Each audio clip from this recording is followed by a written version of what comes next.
Hey everybody, Nathan Lyle here, and this is Anime Corner for the 2015 Winter Simulcast. And if you're at this video, either you've already watched all the other ones, or you decided, fuck it, I'm just gonna skip ahead to the end. Either way, welcome. And so this is my top 5 list, and you know, sometimes this list is harder than others. Not this time. This was a very easy list to make, honestly. I didn't love as many from this simulcast. Like, you know, there are other simulcasts which were just, you know, more fun and interesting. There was plenty to look at, but not as many that really captured me. Like, I almost just stuck with top 3, but there were a couple others I wanted to throw in here just to mention. So, of all the anime I watched from the current simulcast, here are the top 5 that I enjoyed the most. Starting with number 5, we have a tie between two anime that are continuing from a previous simulcast. You got Cross Ange and Walt Trigger. So Cross Ange, it's a great anime about this girl. She finds out they live in this alternate universe world where people use this thing called mana, which is kind of like the Force or something. I don't know, but for some reason, there are girls who are born without it, and they're taken into custody and they're forced to fight dragons, and a lot of weird stuff goes on. But it's a great anime. There's a lot of got a lot of interesting storylines. You know, the storylines alone are what make it worth it. And it's got a lot of interesting characters, and it just continues getting better and better as you go along. The beginning, definitely a little rapey. But that goes away towards the end, mostly. It's at least the few scenes where it does show up, it's not quite as severe. And so, yeah, that's an issue. But other than that, it's definitely a really great anime, worth sitting through. And the other one tied for number 5 is Walt Trigger, which, you know, it's gone on kind of long. There are times when there are lulls, but when there are action sequences, they are usually really fun to watch. And it's also got one of the most interesting storylines, and I still don't necessarily grasp everything 100%, but like the stuff that I do understand, I like. It's got interesting characters, an interesting storyline, and somehow I keep coming back to it every week, even though it's been going on forever. And it doesn't seem like there's any end in sight, at least not right now. Anyways, on to number 4, How to Raise a Boring Girlfriend, which is, you know, it's a weird anime. It's hard to explain. Not really hard to explain what it is. Hard to explain why I like it. It's, you know, it's very well drawn, and they do some interesting things here in the way they edit it together. A few of the shot selections and stuff like that. The way they piece it together.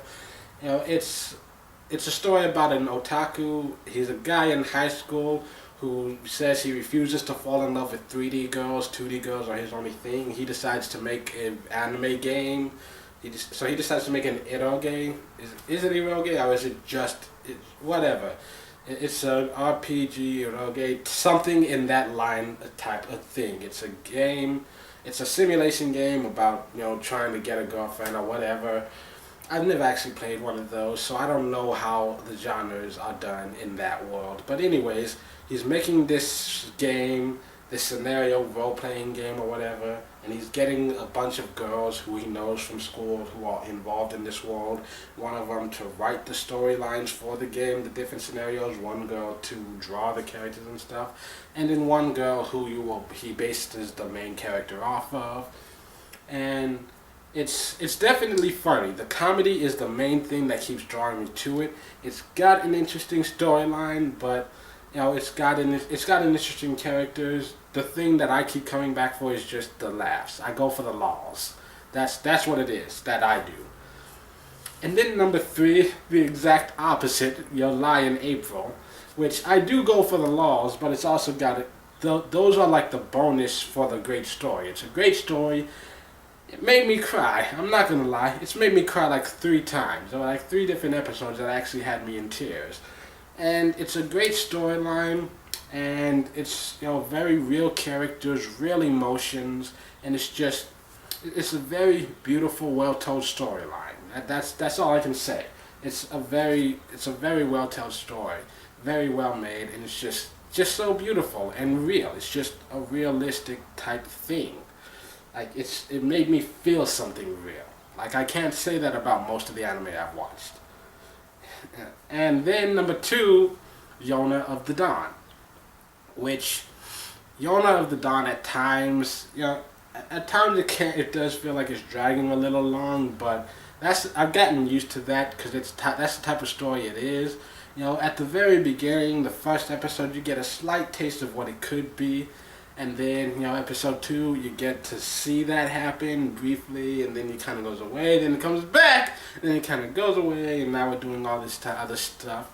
But overall, yeah, I do like it. I enjoy it. There's a lot of new characters that keep getting introduced who continue to make the story better. You have to worry about, having a lot of times too many characters can kind of take away from the strength of the story. Not in this case. And I wouldn't necessarily, I don't know if this is a thing, like it's kind of a reverse harem because you've got one girl surrounded by a bunch of guys who are all somewhat in love with her. But there's not really like any fan service type stuff in here. It's mostly about fighting, and it's an interesting storyline going on, and I'm interested to see where else it could go. Like I should look it up and see, but I'm lazy because I don't know if there's gonna be more episodes. But if there are, I'm definitely watching, and if there aren't, I'd definitely be upset because I feel like there's so much more to it. So yeah, I'm gonna expect more episodes to come, and then if they don't, I'll just be pissed. And then number 1, my absolute favorite anime from the current simulcast. If you only have time to watch one episode from one anime of all the new ones that have come out in 2015, the one that you should check out, Assassination Classroom.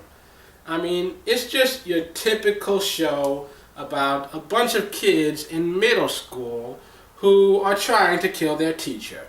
But it's okay because they're only trying to kill their teacher because their teacher happens to be an alien that's planning to destroy the world. And so yeah, there's just a lot of comedy in there, and I can't really explain it. It's got the action sequences are funny, the comedy sequences are hilarious. There's some romance stuff that goes on, which is also incredibly funny. Everything about the show just makes me laugh, and I just enjoy the hell out of it. It's just too much fun in too many ways. So yeah, if you only have time to watch one anime, just marathon through that one. It's amazing, and I want more. Like, this is an anime that, like, if it had 500,000 episodes, I would sit here watching every single one.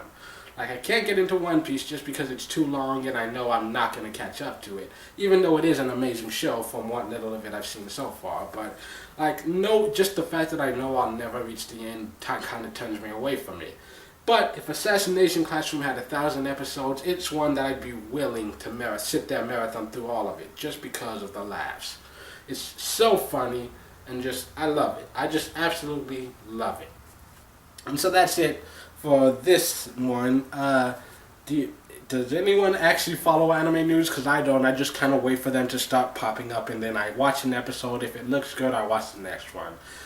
So let me know what I should be watching out for in the next simulcast, and any others that I didn't watch that you think I should. Tell me in the comments what you would recommend.